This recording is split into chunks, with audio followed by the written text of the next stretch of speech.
1965లోనే Britain వాళ్ళు Chagos ఐలాండ్స్ని British Indian Ocean టెరిటరీగా డిక్లేర్ చేసుకున్నారు.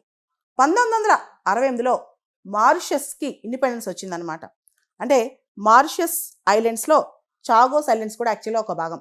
కానీ మారిషస్కి స్వతంత్రం ఇచ్చిన చాగోస్ని మాత్రం స్ట్రాటజికల్గా చాలా ఇంపార్టెంట్ అని చెప్పి బ్రిటన్ తన దగ్గరే ఉంచుకుంది.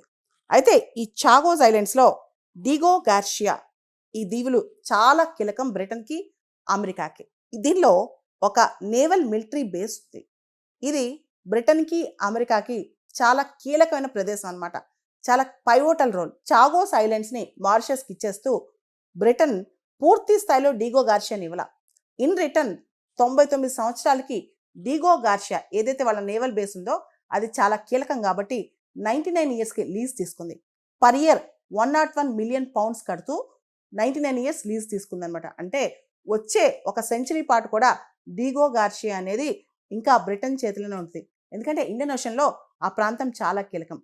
కేర్ స్టార్మర్ ఈ విషయాన్ని చెప్తూ అసలు మారిషస్ లీగల్ బ్యాటిల్స్ అనేవి కంటిన్యూస్గా చేస్తూనే వచ్చింది ఈ చాగోస్ ఐలాండ్స్ కోసం.